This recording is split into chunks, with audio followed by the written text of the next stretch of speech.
नमस्ते नमस्कार दोस्तों, मैं हूं वीर सिंह और आप देख रहे हैं 4PM गुजरात।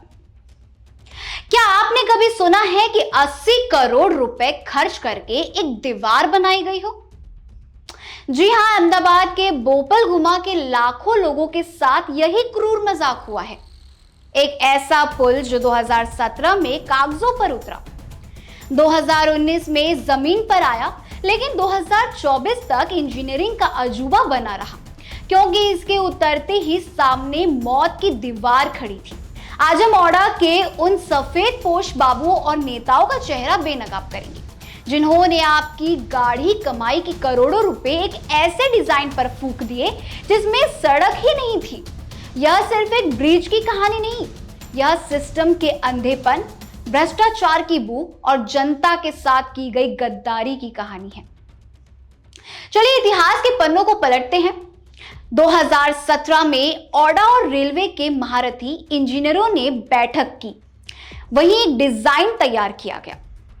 2019 में काम शुरू हुआ, 80 करोड़ का टेंडर जारी किया गया। वहीं ये सवाल खड़े होते हैं, जहां पहला सवाल है कि डिजाइन पास करते समय इन डिग्रीधारी इंजीनियरों की आंखें पर पट्टी बंधी थी। शिलाज की तरफ 45 मीटर की जो डीपी रोड थी वो कागजों पर तो थी, लेकिन हकीकत में वहां एग्रीकल्चर जोन था। बिना लैंड क्लियरेंस के, बिना जोन चेंज कराए, बिना सर्वे किए आपने 80 करोड़ का प्रोजेक्ट कैसे शुरू कर दिया? यह कोई छोटी भूल नहीं है, यह क्रिमिनल नेग्लिजेंस है। आपने पुल बना दिया लेकिन उतारने का रास्ता ही नहीं बना। यह तो ठीक वैसा ही है जैसे आप 5 मंजिला इमारत बना दे और सीढ़ियां बनाना भूल जाएं। अब सुनिए चेयरमैन डीपी देसाई का वो बयान जो बेशर्मी की सारी हदें पार करता है। उन्होंने कहा, घुमा की तरफ से टीपी स्कीम थी इसलिए वहां कनेक्टिविटी मिली, लेकिन शिलाज की तरफ कृषि क्षेत्र था इसलिए टाउन प्लानिंग नहीं लगाई गई। चेयरमैन साहब, क्या आपको यह बात 2024 में पता चली? जब 2019 में पहला पत्थर रखा गया था तब क्या आपकी फाइलें गायब थी? 5 साल तक जनता धूल फाकती रही, 5 साल तक ट्रैफिक में लोग मरते रहे, 5 साल तक 80 करोड़ रुपए का स्ट्रक्चर जंग खाता रहा, और अब आप कह रहे हैं कि सरकार ने पिछले हफ्ते नोटिफिकेशन जारी किया है। 5 साल लगे कागज के टुकड़े को गांधीनगर से अहमदाबाद पहुंचाने में।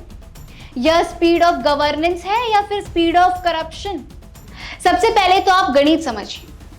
पुल और मुख्य शिलाज रोड के बीच सिर्फ 300 मीटर का फासला है। इस 300 मीटर की सड़क न होने की वजह से पूरा 80 करोड़ का प्रोजेक्ट डेड इन्वेस्टमेंट बन गया। जो पुल 2019-20 में पूरा होना चाहिए था, उसके मेंटेनेंस और रुकी हुई लागत कितनी बढ़ गई? जनता का रिस्क। लोग अपनी जान हथेली पर रखकर अधूरा दीवार फांदकर या कच्चे रास्तों से निकल रहे हैं। अगर वहां कोई हादसा होता है तो क्या औड़ा के अधिकारी जेल जाएंगे? कृषि क्षेत्र का आवासीय क्षेत्र में बदलने का खेल किसके फायदे के लिए खेला गया? क्या इस जोन चेंज के पीछे उन बिल्डरों का हाथ है जिनकी जमीनें अब रातों रात करोड़ों की हो जाएगी? यह विकास नहीं है, यह पॉलिसी पैरालिसिस है। आइए एक बार इसे क्रोनोलॉजी के तरीके से समझते हैं। पहले बिना सोचे समझे काम शुरू करो, फिर जब जनता शोर मचाए तो तकनीकी खामी का बहाना बनाओ, फिर 5 साल तक फाइलों को दबाकर बैठो और अंत में चुनाव या दबाव के समय नोटिफिकेशन का झुंझुना थमा दो। यह काम अब 6 महीने में पूरा होगा ऐसा दावा है, लेकिन इन 6 महीनों की गारंटी कौन लेगा? क्या गारंटी है कि 6 महीने बाद कोई और त्रुटि सामने नहीं आएगी? AUDA ने अपनी गलती सुधारी नहीं है, बल्कि अपनी नाकामी पर पर्दा डाला है। बोपल गुमा शिलाज के निवासियों, यह पुल आपकी सुविधा के लिए नहीं, बल्कि सिस्टम की लाचारी दिखाने के लिए बना है। 80 करोड़ रुपए आपके टैक्स के थे, किसी नेता के जेब के नहीं। हमारा सवाल सीधा है, उन अधिकारियों के नाम सार्वजनिक क्यों नहीं किए गए जिन्होंने यह गलत डिजाइन बनाया? 5 साल की देरी के लिए जिम्मेदार लोगों की सैलरी से रिकवरी क्यों नहीं की गई? वहीं सरकार जीरो टॉलरेंस की बात करती है, तो इस जीरो प्लानिंग पर खामोश क्यों हैं?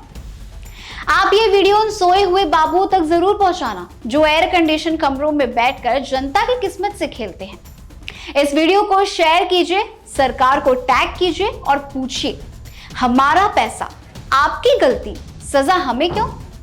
सच कड़वा होता है लेकिन बोलना जरूरी है।